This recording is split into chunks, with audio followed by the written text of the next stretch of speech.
Hey everybody, welcome back to the channel. You're not going to miss this one because it has to do with what's going on in the Red Sea and how is it going to affect our supply chain. And some of the goods that I realized today as I was going through the material, taking notes with a Sharpie, that I'm not prepared. I am not near as prepared as I would like to be. It's hard to do these preps. They're expensive. There's never a good time to buy a barrel of oil. You know, well actually there is better times, but it's not something I need right now, but I'm going to go buy a barrel of oil because that is one of the things that I know that is going to go up in the future. It might go down first, but you know, what is oil, 70 something? That's going to be a deal in the Thunderdome. Anything under 100 bucks is going to be a deal. So I'm going to go ahead and buy a barrel of oil. Why would I buy a barrel of oil? I'm not talking about crude oil. I'm talking about Rotella tea. The only vehicle that does not take Rotella tea in my household is Stacy's car.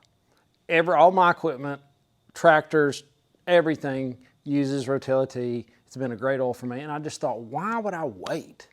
The Pentagon concerned about the cost of Yemen drones. I'm gonna give you the quick rundown. This is on Zero Hedge, and it got me thinking. They're worried because a Yemen drone costs $2,000. What? 2,000 bucks? And it cost, now I'm going to read this to you because I want you to decipher this for me and see if this is right, because it does not sound right. In comparison, the weapons used by U.S. warships in the Red Sea are much more expensive, go figure, ranging from $1 million to $4.3 million per munition. The U.S. Navy has successfully shot down 38. So are you telling me we spent a minimum of $38 million, probably way more, just in munitions on 38 drones? They could send those over constantly. Heaven forbid one get through. Maybe it's just a matter of time. Even if the U.S. manages to shoot them down, it still benefits Yemen.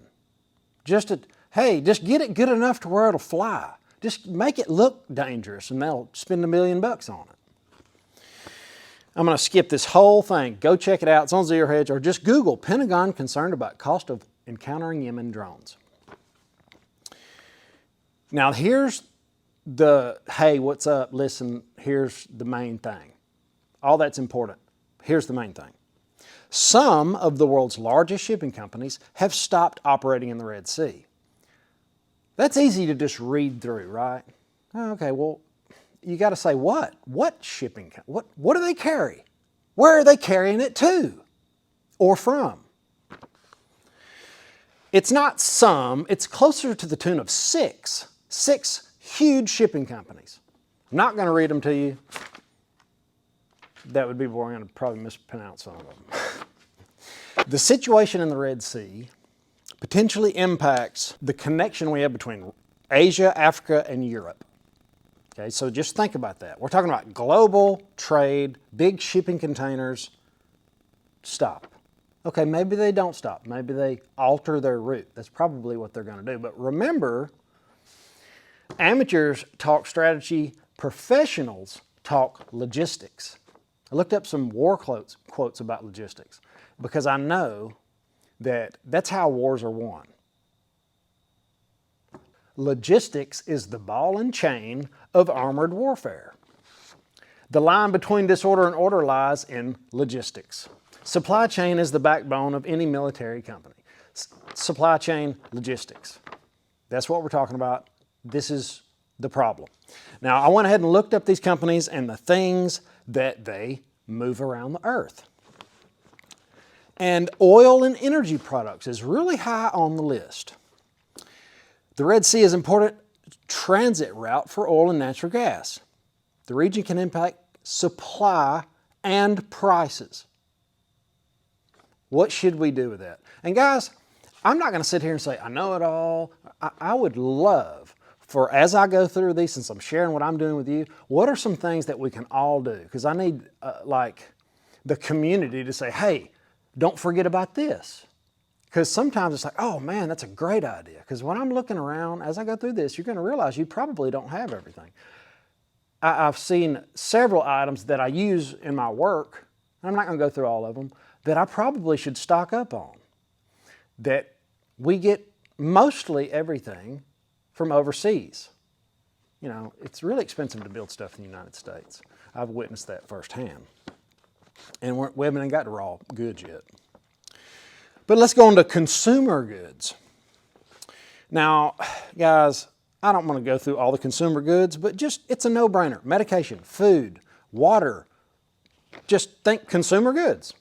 What do you need most? And do that. I'm not going to spend much time, but what's going on in the Red Sea is going to disrupt and slow down and make prices higher of consumer goods. So take what action you need to take. Don't just consume information and do nothing. You know, take the information and turn it into wisdom, and then take action and be prudent.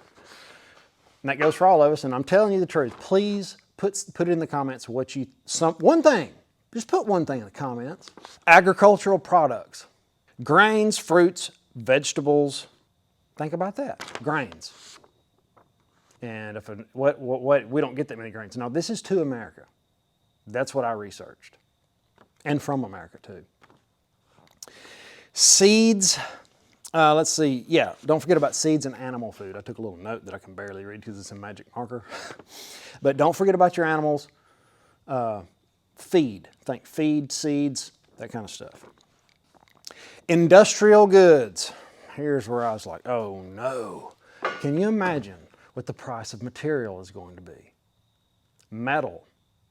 Iron was considered gold in the Weimar Germany debacle when they inflated their currency and, you know, all the stuff that went on over there. Iron was really expensive, and it's going to be that way again here. So I'm thinking through this. Machinery, equipment. Think of any machinery and equipment that you need that might come through the Red Sea, or let's just say logistically, they decide to mess that up somewhere else, and we don't get it at all. Machinery, equipment, raw materials. Just think through that, put it in the comments. It would really help me, and you would help a lot of people too. Any disturbances can lead to delay in delivery, affecting manufacturing processes. Can you imagine? And supply chains. So think of manufacturing, what manufacturing process? And put it in the comments. That is going to be really messed up in the future. And it might not, like I said, it might not be the Red Sea thing. It might be not a problem and it just goes away like monkeypox. You know, I don't know. I'm just saying, one of these things, one of these black swans flying around might get crippled and fall down in our face. Duration, how long is it going to last? How much do I need to get? You know, it's a lot to think through. And I don't know. How much should we get? Is a barrel of oil enough? You know, and in a minute, I want to show you what I'm standing in front of. This was my project today, and I want to kind of walk you through what I'm doing, because I build something, or I try to get something done every day, and at the end of the day, I'm doing these videos at night, I reflect back on the things that I've done in the day. How did I spend my day? Time is our most important asset. And so that's what we'll be doing in a minute. And I think that's it. Will the problem go away? That's the last note I made. I'm serious. Put it in the comments something that you think of. Because I know I missed a ton of stuff. You can't go through and name everything. But one thing that you know for sure we're going to need that could be affected and will eventually be affected for sure. Now, what I did today, do y'all do that? I got you stuck on the table with a magnet. At the end of the day, do you think through, you know, what did I do today? What did I get done? Well, this doesn't look like much, but this is a gooseneck trailer. I've got 2 trailers over there and one here, which none are pike trailers. So I'm paying for putting off buying a pipe trailer. So that's what I did today. I transformed it where I can take that stuff off and use my gooseneck, put the ramps back on, or I can go haul pipe. Let me know what you think. And I do want to tell you a product that I do not recommend at all. See? Do you see what's going on here? My shop floor right over there is now black forever. And it's because of cheap paint that I assume right off the bat, did this come from China? It might have made it across the Red Sea. I don't know. I'm just telling you, neither bottle worked. They're slap full. I took this cap off, tried on that one, vice versa, threw one away. So beware. Don't buy cheap paint. Just one of those things. All right, guys, have an awesome day. I'll see you in the next one later.